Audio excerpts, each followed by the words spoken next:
Hello again, everyone, and welcome to the now Fantasy Slant, powered by Pro Football Focus and brought to you by DraftKings. I am your usual host, Michael Moore, along with my usual co-host, Russell Clay. Say hello, Russell. What's up, fellas? And Russ, I think it's fair to say we can all thank the football gods that football is finally back. Is that correct? It's amazing. I just sat around all weekend and did nothing except watch football, and I loved every moment of it. Just as the football gods intended. So yeah, what was your routine yesterday? Did you hunker down in that bunker you were mentioning and just not leave for about 6 hours? Just like I described, I had red zone on one, and then if I ever wanted to check out an offense that it wasn't on, I would toss that stream on. There you go. And yeah, keep Nice. hitting refresh on the DraftKings. And Right. Yeah, what was the food of choice yesterday? food of choice was hot dogs, which is Right. kind of not that Solid. exciting, but gets the job done. Hey, hot dogs are underrated as a football watching food. Um, yeah, no, I had the classic wings. I don't think you can go wrong with that. And yeah, it was a good time. And look, we have luckily 16 more weeks of this before we have to say goodbye. So Buffalo or barbecue is the important question. no, it was barbecue. It was definitely Barbecue? Okay, nice. And although my dad made this kind of Hawaiian mix, so there was like pineapple and like sausage and meatballs, and it was eclectic. It was eclectic for sure. Anyway, but without further ado, Russ, all food choices aside, let's jump right into the action. We have a lot to cover. I think, much like we did on the Dynasty Slant, we'll still do some news and notes to kick things off. And then after that, you and I are going to talk some teams that, with it being week one, there's a lot of room for overreaction, both positively and negatively. So you and I will have some healthy discourse on some of those teams. And then, there were some players that obviously missed some time yesterday. We'll review those guys and see if they have anything to worry about when they come back. And then finally, I think we will end on some GPP strategy you wanted to get into. I know you've got a regular article over at our favorite daily site, DraftKings. So you can dispel your knowledge towards the end, Russ. How about that? Sounds great. All right, so let's kick things off with some Debbie Downer news. We had a couple injuries yesterday to top flight receivers, Dez Bryant, T.Y. Hilton. Let's cover Dez first and just start at the valley, and then we can end on the peak. But fractured right foot yesterday, probably out. I'm hearing conservatively 6 weeks, probably closer to 8 weeks. So, obviously, well, first of all, let me ask you this, Russ: is it any reason to drop Dez or to trade Dez? Oh boy, I don't know if you'd get full value or any type of real good value if you traded him. I think he's a hold. And again, the 10 through 17, like players who break out in weeks 10 through 17 are usually the ones who bring it home for you, Right. Like it doesn't necessarily need to be someone who dominates in the first half of the year to bring it home for you. So if you can just sort of hold it together that first half of the year, then he'll bring you for a nice stretch run. Yeah, I can't see him being anyone you would cut. Trade, I don't know. It's 1 week. I don't know how you can evaluate unless you just started off with a crappy team that you need some help. You know what I mean? But no, it's an interesting dynamic with him. So I guess the second question is, Russ, who sort of picks up the slack for Dez? For the first half of the season on Dallas? Is it a receiver? Does Jason Witten make an appearance? How does that shake out? Right. I think if you watched the game last night, you noticed it was very run heavy. Like they were trying to control the clock and control the game, keep time of possession in their favor, even when Dez was healthy. So I think they're going to continue to run the ball, even though they don't have DeMarco Murray. And I think we could see a vintage Jason Witten sort of comeback season now that Dez isn't there. I mean, I like Terrence Williams as sort of a deep threat, but I don't see him being a consistent producer.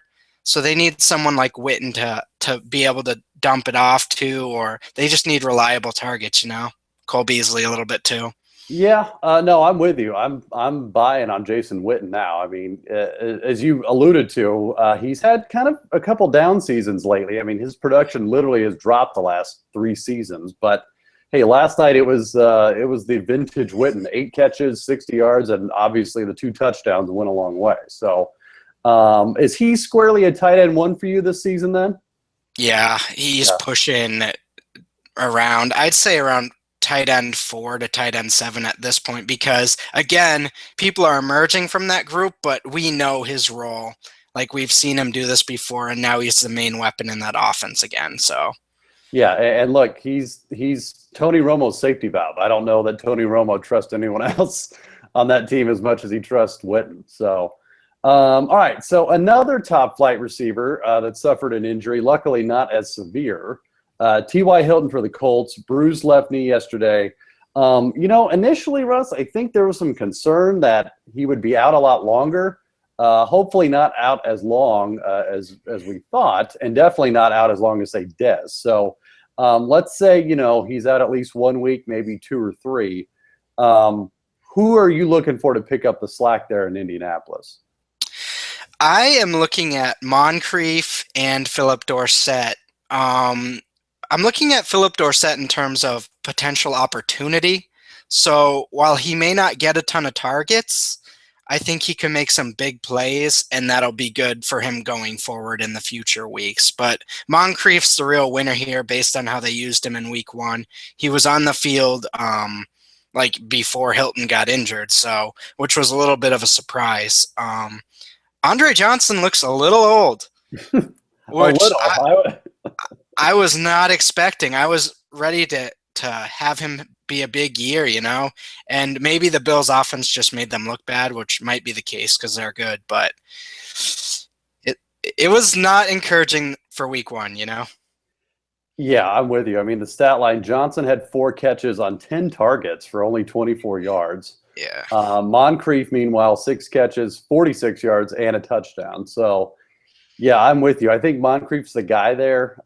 But, again, I would stress that let's wait at least a day or 2. And luckily, I think people can before they got to claim or pick their waiver wires to see how severe that injury is for Hilton, because, like I said, it started off really bad, but I think could rebound it maybe not that bad. So you don't want to, you don't want to go all in, say, on Moncrief. Now, with that said, like you mentioned, Andre Johnson just looks old. So It's very possible Moncrief, even though Hilton's healthy, overtakes Andre Johnson at some point this year. Right. So I guess another question, Russ. Where are you ranking Moncrief the rest of the year? Wide receiver 3 with wide receiver 2 upside? Yeah, I don't think you can put him too high yet because we haven't seen him in the number 2 role yet, or even an abbreviated number 3 role. But you can put him in that 36 to 46 range, somewhere around there. So yeah, like a wide receiver 3 or wide receiver 4 with a lot of upside where you can get him. So. Yeah, I would agree with that. I think he's going to be a very popular guy on DraftKings next week, but we'll get to that a little later in the show, Russ. Right. All right, so we covered some of the major injury news. Let's turn our attention now to some teams that maybe didn't perform quite like we thought they would. Either, that could be a good thing or a bad thing. Let's start with the bad first, because we like to torture ourselves around here.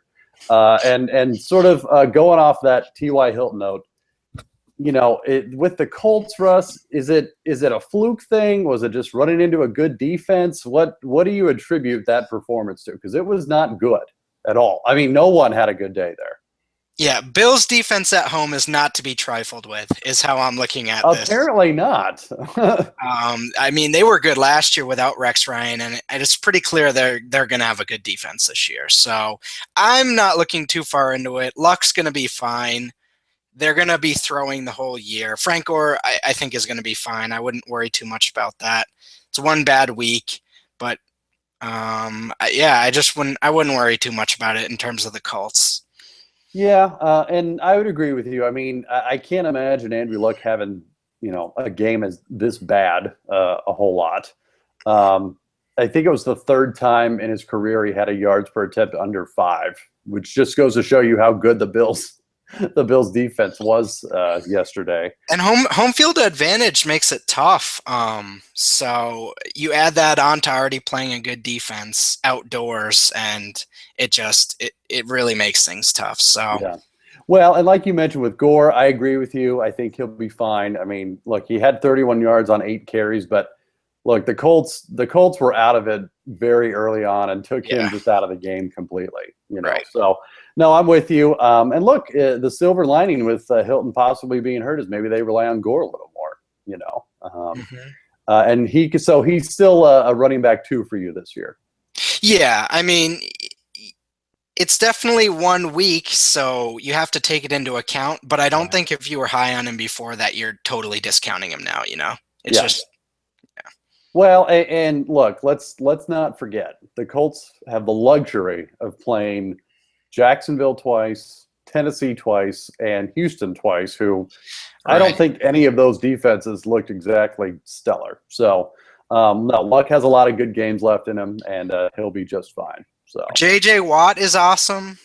Jadeveon Clowney's potentially awesome, but the rest of that defense is a little suspect, and the hype kind of got out of control with them being on Hard Knocks, I think. When you let Alex Smith look like Dan Marino out there, then that doesn't bode well, man.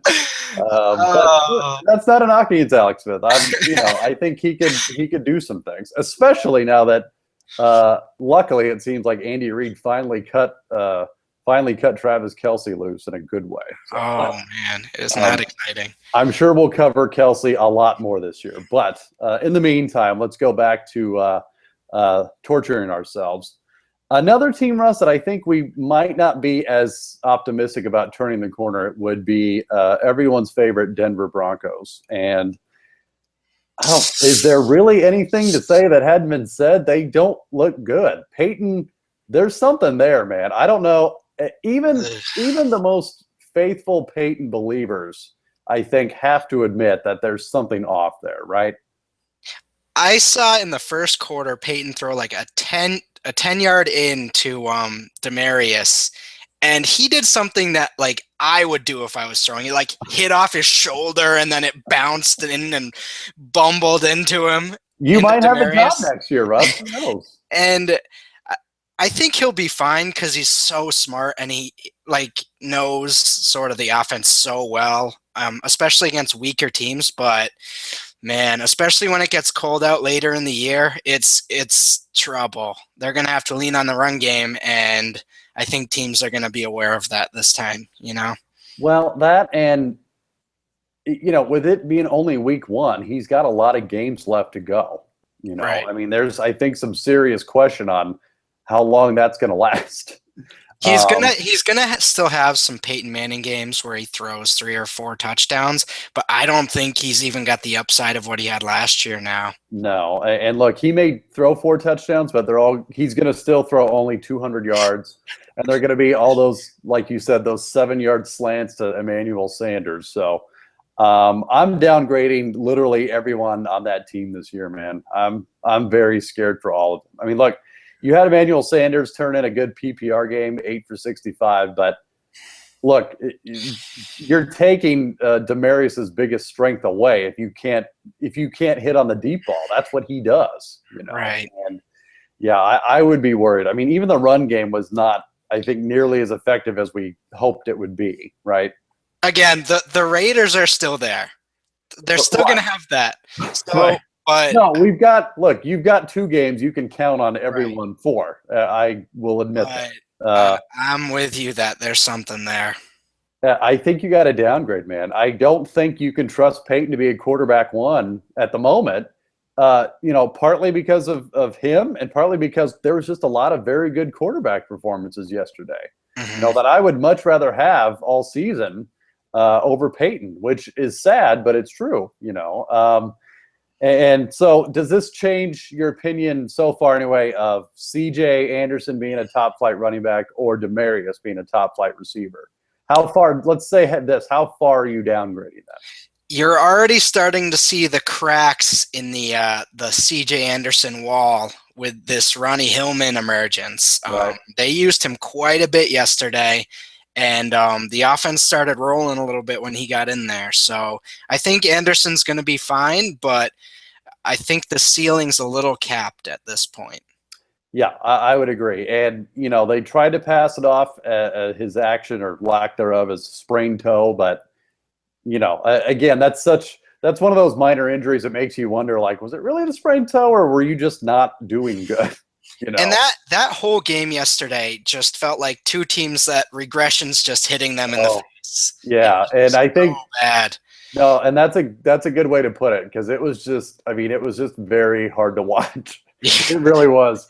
Two teams that know each other very well. Right. And Peyton had that like 12-minute drive in the fourth, and it was just like dragging along. And, even though if you had someone on Denver in a DraftKings lineup or something, you were just like, please God, just get this over with and move on. But so not good. I know you wanted to talk about another team that maybe didn't perform up to expectations yesterday. That would be the Miami Dolphins. I think Jarvis Landry had a decent day, but he did what he is going to do. He's going to get, a bunch of catches and have a yards per catch under like 7. So what turned you off yesterday, Russ, about the Dolphins? I wouldn't say it necessarily turned me off, but I feel like I've seen nothing but optimism for this Dolphins offense throughout the offseason. And I think once Parker's healthy, that'll help, but I'm just worried about the distribution of touches and targets. Lamar Miller, I don't think he's as game flow dependent as a normal running back. I think he'll be fine on his own, but I am a little worried that I just didn't like the usage yesterday. I think Landry will be fine week to week in PPR, but I don't know that they have the ceiling in terms of fantasy points as I initially thought, especially Tannehill. Like, I'm not sure he's going to take as big of a leap as I sort of thought he was. Yeah, and I've heard conflicting reports on that Redskins defense on if they're maybe above average or just not good. But I'm with you. I mean, look, Tannehill did not have a good completion percentage downfield last year. Look, as evidenced by Jarvis Landry's usage, he can hit Jarvis Landry, all day. But Jarvis Landry averaged 6.6 yards a catch yesterday. Yeah. He went 8 for 53. Now he did return a punt. So if you have Jarvis Landry, you were good. But I'm with you. I just have never been on the Tannehill train, and there was nothing yesterday to change my opinion on that. What you mentioned is important there, though, about the defenses. Early in the season, we don't necessarily know who's going to emerge as the top defenses. Like, we have a general idea, like the Seahawks and the Rams, but we don't know. Like, maybe Washington's good this year. I know they drafted Preston Smith, and he was looking good yesterday at linebacker. So maybe they're good. Yeah. You never know with that team, man. You just never know. You don't know who's going to start. You never know who's going to win. It's just not good. But anyway, well, enough of the Debbie Downer stuff, Russ. Let's get to some good news. And I want to talk about everyone's favorite Titan in a minute. But look, if you drafted Marcus Mariota in DraftKings yesterday, you are a mind reader, and you probably should come on as a guest of this podcast. You did something no one else did. I would love to see the numbers on DraftKings on the percentage that he was used. But tweet one of us, and we'll have you come on. Yeah, right. Yeah, because I need to pick your brain before next week's DraftKings stuff. But speaking of DraftKings, we've been scouting players all off season for your season-long team, but now you can put that knowledge to the test every week of this football season at DraftKings.com. Both me and Russ had several lineups going yesterday on DraftKings.com. We are eagerly awaiting the results of the Eagles-Falcons game going on right now. Don't know how many people got players in the Vikings-49ers games, but if you do, I'm rooting for you. But bottom line is, go to DraftKings. They've got the Millionaire Maker for this week. They will have again later this season, but go to DraftKings.com and enter your lineups now. But Russ, speaking of those DraftKings lineups, Marcus Mariota, an MVP of several, 4 touchdowns yesterday on only 13 of 16 passing. He literally had more touchdowns than incompletions yesterday. And the Titans rolled over his fellow rookie, Jameis Winston in Tampa. Everyone had a good day yesterday, Russ, for Tennessee, but come on, let's face it. We can tap the brake on that, right? Come on. Right? Come on. Let's go. To an extent, we can. Okay. Because we pretty much know the Buccaneers defense is going to be below average, if not bottom. They were worse than I thought they were, but we can cover that a little later. I went through the game, and it just seemed like they had no idea what to do with Mariota. Like, they assumed he was running every time, and that really screwed them up on sort of the short passes. That's how Kendall Wright got open when they did that. They did the zone read on that play, and Kendall Wright just straight to cross. The linebacker just went bit for it hard, and that's how it happens. So that's not gonna happen every week, and Mariota is not going to be sort of a QB1 consistent every week like this. Like, that's just not going to throw 4 touchdowns every week. No. So you're usually the optimistic one of this podcast. Come on. But I do like him, and I think we saw a lot of this Titans offense, sort of the potential and those high draft picks. Like, there is something there now, instead of just pure dread of all those picks. Like, Sankey looks serviceable at least. And if Mariota's good, he might be usable as an RB2. Wright looks like a wide receiver 2 at this point, 900 to 1,000 yards, maybe even more. And who knows about DGB and Justin Hunter, but Delaney Walker even, and maybe you've convinced me, Russ. I don't know. We will. It remains to be seen, but. You're right, though. I mean, everyone benefited yesterday on that Titans offense. Sankey had 74 yards rushing and a touchdown. Had a very nice 6 yards per carry average. So, I mean, nothing to sneeze at. He also caught a touchdown, too. I mean, look, Bishop Sankey finally, at least for one game, proved to be the running back we all thought he was last year. So, and then, Kendall Wright, who knows, maybe making a comeback. He caught all 4 of his targets for 100 yards in that long touchdown. So, look, it would be nice. And look, as you mentioned before, it's all about the opposing defenses. And much like the Colts, who are in the same division, Tennessee has the luxury of playing Jacksonville twice, the Colts defense, who I think proved to not be great yesterday, twice, and the Houston defense twice. So Mariota's going to have some opportunities to pick apart some very weak defenses. But I love what you said about him where, and it's really that running dynamic that allows him to sort of play mind games with the defense, because when you think he's going to run, he passes and vice versa. I mean, it reminds me of Michael Vick back at his absolute prime when, he could take off and literally have a 90-yard touchdown, or he could throw a 50-yard bomb. You don't know which one's coming. And the big worry usually with rushing quarterbacks is that they're going to get hurt. I mean, RG3 was dynamic, and then he just got beaten down by the end of that rookie year. But I think Mariota sort of picks his spots a little smarter. He doesn't run as much as those guys. So it's there as a weapon, but he sort of uses it as a decoy more often than not. Right. No, and that's a good point. I mean, and you're right. The running dynamic adds a lot, but if you misuse it, it could be your gift, but it could also be your curse. So. All right. Well, I'm still going to tap the brakes, Russ, but we'll fair enough. I won't tap it. I won't slam the brakes for this week. No emergency brake, just regular brakes. So let's go to another team that I think surprised a lot of people. I know they did a lot of damage to many people's suicide pools yesterday, and that would be the Buffalo Bills, led by, I'm not going to say future Hall of Famer Tyrod Taylor, but he looked good. I mean, he looked decent. And he's another one of those running quarterbacks that, adds that element. And look, he's never going to be a guy that throws 300 yards a game. That will not happen.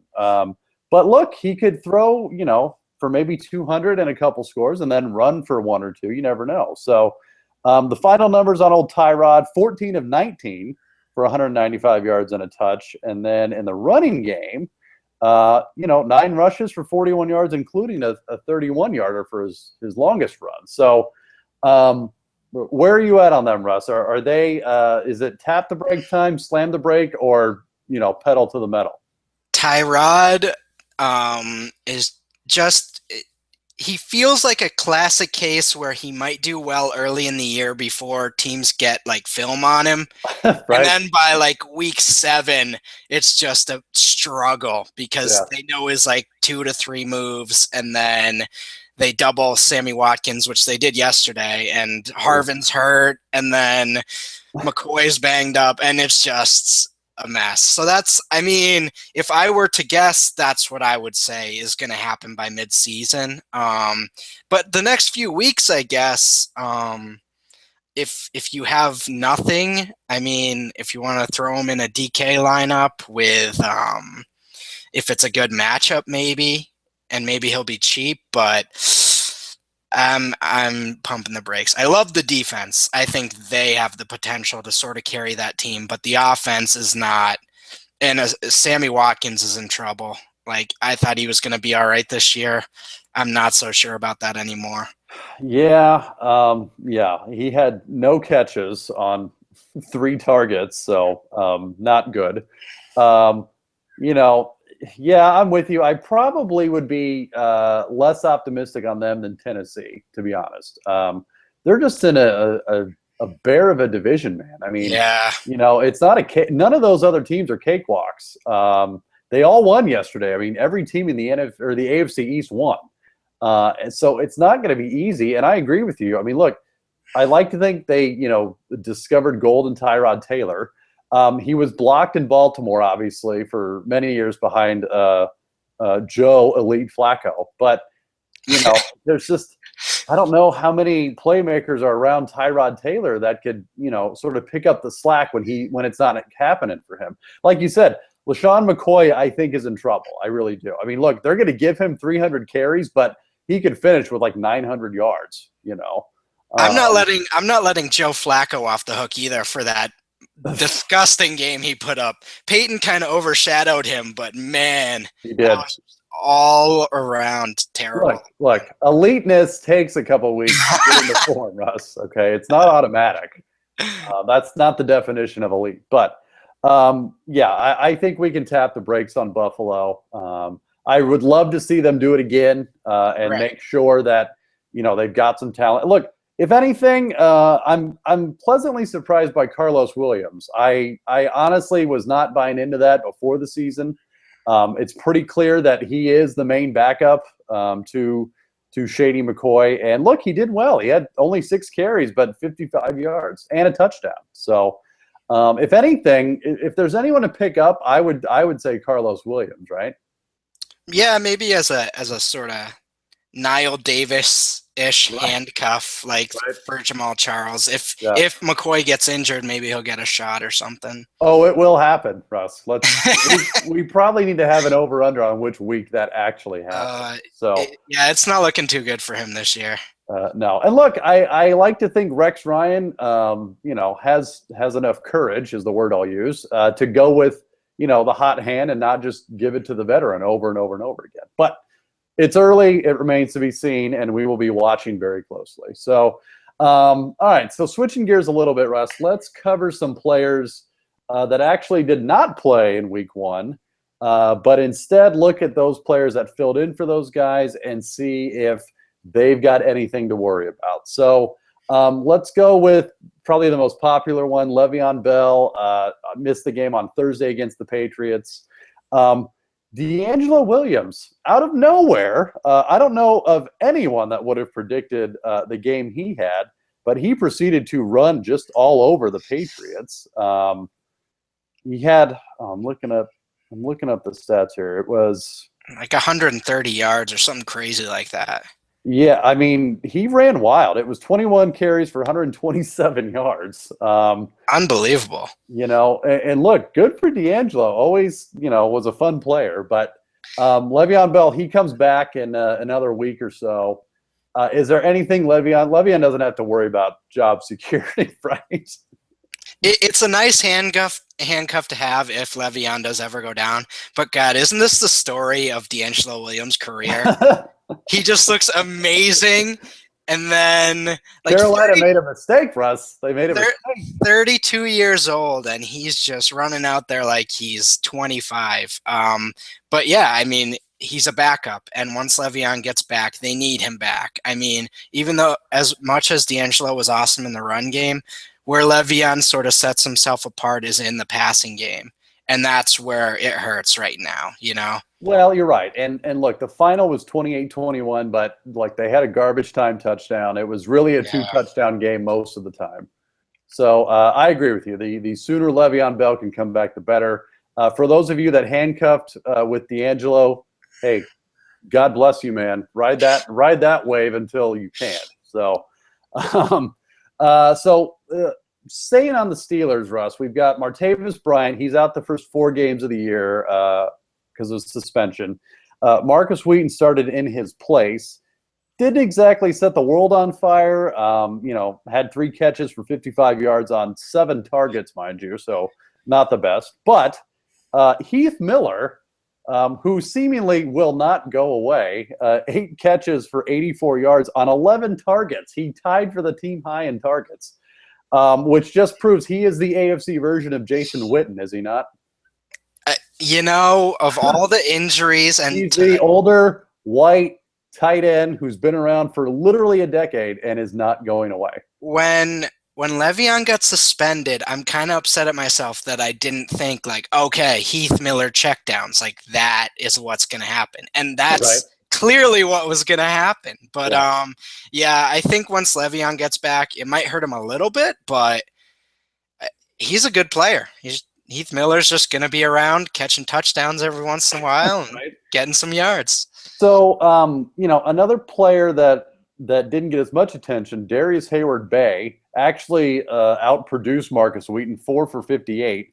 So, look, if you put those two together, you've got 7 catches for about 113 yards. I'm pretty much going to assume that's all Martavis Bryant when he comes back. Is that right? Yeah, I actually think Le'Veon coming back hurts Wheaton more than Martavis. But yeah, all those they need that deep target back. So yeah, they need that good deep target back. Yeah. Okay. Good point. Yeah. I mean, look, Darius Hayward-Bay, he can run faster than anyone on the planet, but if you can't catch it, then you have a problem. So, all right. So, quick question, Russ. Where do you put Heath Miller then amongst tight ends this season? Is he low end tight end 1? Is he tight end 2 with some upside? Where are you putting him? I think these first few weeks when Bell and Bryant are out, I could see him sort of being a low end tight end 1, tight end 9 to tight end 10, something like that. Once they both get back, he's going to be a little more limited, but these first 4 weeks, he's going to be really productive. I think so. And look, and we'll touch on this in a little bit, but looking forward to next week and yours and mine DraftKings lineups, I think Heath Miller's going to be. I think he's going to be a pretty good value at the very least until Martavis comes back. And who knows? Like you said, even when he comes back, he could be a good value, man. You never know. He'll be pretty cheap, that's for sure. All right, so switching gears a little bit, switching teams rather. We talked about the Titans-Bucks game. We talked about all that was good in that game. Now let's go to the dark side. Mike Evans, a pretty late scratch yesterday. It was who was the receiver it was Louis Murphy, that replaced him in the lineup. But as far as production goes, I think it's fair to say this was Austin Seferian-Jenkins' coming out party. Is that right? Yeah, I'm pretty excited. I sort of had him slated as a late, a low-end tight end 1 before the season. Obviously, with Mike Evans out, that changes the dynamic for him a bunch.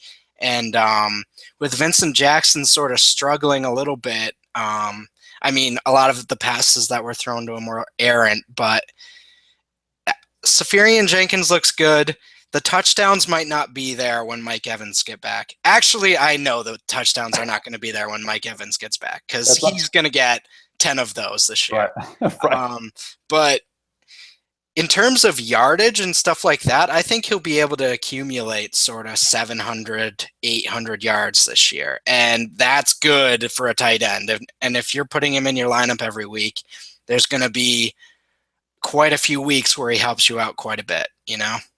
Yeah, I would agree with that. Look, he was the second most targeted guy yesterday. He had 7 targets. Vincent Jackson actually led the way with 11 targets. But no, I'm with you. I also think, you've got Winston, who obviously rookie, inexperienced. I think he could rely on Safarian Jenkins a lot as sort of that safety valve. I mean, don't get me wrong. He's still going to throw it up for Mike Evans, probably 20 times a game. But I really think Safarian Jenkins can carve out a role there. And look, let's be honest. Tampa's not going to be good this year. Yeah. They're going to be behind a lot. Garbage time. This is going to be the most frustrating team for 3 quarters. And then within the last 5 minutes, you're going to be totally psyched. Right. I mean, it's going to be like Steelers, Florida edition. So, yeah, exactly. So I think you just got to be aware of that. Look, they're also in a division that, look, they throw it around in the NFC South. It's not like you've got a whole bunch of stout defenses that are closing those gaps. So, and I think Winston will get better, but I'm with you. I like Safarian Jenkins. Where are you putting him on tight end rankings? Is he tight end? Is he, keeping that sort of low end tight end 1 status? You moving him up or down? It's sort of tough because after 1 week, you can't really bump him above sort of Martellus Bennett and the Greg Olsons of the world, but he's like inching closer. So the tier was sort of farther apart, and now he's closing the gap on those types of players. I wouldn't put him in there yet, though. Okay. But so he's definitely a high upside play, and if you have him on the bench and your tight end isn't that great, you definitely want to throw him in from now on. Yeah, and I think another thing that people forget is, he entered last season not healthy. I mean, he was recovering from an injury most of preseason. This year, he's been healthy. He's, got all the training camp in and all the preseason in. So, yeah, I'm with you. I think we're gonna know real fast, where Safarian Jenkins is as far as tight ends go. So. Right. All right, Russ, that covered week 1 action. As I mentioned before, you and I both had plenty of lineups going yesterday on sites like DraftKings. So, and you've got a regular article over there. So why don't you sort of give us some insight into your thinking on a weekly basis for that, Russ? Okay, so I actually do college football DFS for Roto Grinders and DraftKings. And basically what I wanted to talk about was sort of choosing which games to sort of play. And so if you're going to do one of those big GPPs, you want to sort of make more than one lineup. Like, you don't want to put one lineup into a GPP because there's so many combinations, and you're going up against people that are putting sometimes 200, sometimes 500 lineups in, and if they have that many combinations, the chances that one of yours holds up is not good. So if you only want to put 1 or 2 lineups in, you definitely want to stick to sort of a tournament, like either 100 people or 10 people or 20 people or 50-50s or double ups. But yeah, like, you want to make at least 3 to 4 lineups if you're going to enter one, So that's kind of how I'm looking at that. And I didn't do that the first few years that I played. And then you just realize, like, okay, if I like this, why am I losing every week? Yeah. If I like this offense, I should put a few combinations of this offense in. So if I like Julio Jones this week and I like the Atlanta offense, then I'm going to have Julio, but maybe I put some Roddy in a few lineups too, or something like that, just to sort of diversify yourself. And if something weird happens and Julio gets hurt, then you're still safe. So that's sort of how I've looked at that. Well, and I think another way to look at it is, in redraft leagues, every tool has your optimal lineup, right, that you can see after the fact. Mm-hmm. And again, as much as we like to think so, I don't know of more than a handful of times where I put in the absolute optimal lineup. I mean, there's always going to be a couple guys on your bench that you didn't see coming. But, to your point, that's why you put in a couple of different lineups and tweak it here and there. I mean, look, you're always going to go with your studs, whether that's Julio or I don't know. Who's going tonight? You've got Julio, Matt Ryan, was a pretty popular play. Those guys you're going to see in a lot of lineups, but it's the gaps that you have to think about that are really the guys that win it for a lot of people. I mean, look, I remember one of the guys that won the Millionaire Maker last year, he won because he picked Jonas Gray on his 4-touchdown game, and it's those kinds of picks that are really the difference between, making some money and making a lot of money. And it's okay to tweak it a little bit and still go with a lot of guys. Like, for example, in all of my lineups yesterday for the Millionaire Maker, I had Danny Woodhead because I love Danny Woodhead, and he was cheap, and he was awesome. And I think in half of them, I paired him with Chris Ivory, another guy that was cheap and was awesome. Yeah. So, but the point is, you have to mix and match a lot of that because no one is ever going to get the absolute optimal lineup. You have to, and look, I finally learned this lesson, which is you have to put guys in there, especially in the games you're talking about, that maybe you don't like or you don't think will do well because look, you can't be right all the time as much as we want to be. You're going to be dead wrong. And that's the biggest part of it, sort of accepting that regardless of how you look at the week and how strongly you feel, things aren't always going to go your way. And so for this week, Calvin Johnson and AJ Green were two of my favorite plays. And imagine if I had only played lineups with just those two guys. I had them in a lot of my lineups, but they weren't in all of them. So you just have to protect. You have to protect yourself from that type of stuff. Well, yeah, and the funny part is going into the week, if you had that lineup, you'd think, I don't have to worry about those two guys. It's the rest of the lineup I got to worry about. And then, wouldn't you know it, they suck, and you have to rely on the Danny Woodheads of the world. Exactly. No, I'm with you on that. I had Calvin in a couple yesterday too, and it was just extremely disappointing. Because he had that 4:00 game, and you're like, okay, I'm set up good. Yeah. But and lastly, if you don't want to invest a lot of money, there are cheap ways to sort of play tournaments. If you don't have a big bankroll, there's a 25-cent arcade where, $5 is like 25 entries or whatever. So it doesn't necessarily have to be expensive either if you're just playing around with it. So right. And that's the good thing. Look, I hope I can get to the point one day where I can do, a $5,300 head-to-head. But, it won't be anytime soon. That's for sure. And I'm with you. If you can get those cheap ones, man, and why not? If it's already something that, if you're listening to this, you already love doing anyway. So why not make a little money on the side for it? Right. No, you hit on some good points, Russell. I will be employing those techniques next week. I will report back, and look, who knows? If I win the Millionaire Maker, I'll just tell you all right now. I won't be here, but the chances are that I won't, so I will be here. So, and same for you, Russ. Believe me, I'm wishing you all the best, but somewhere out there, somebody else will probably hit on, who knows, like the Cody Latimer pick, and he goes off for like 203 touchdowns. Who knows? But anyway. That was a good show, Russ. That was a lot of information. And look, it's week 1, so it's a lot to digest. So we know there's a lot to cover. Hopefully this helped. We will be back next week on another edition of the Fantasy Slant to guide you through it. So until next week, we will see you all next time.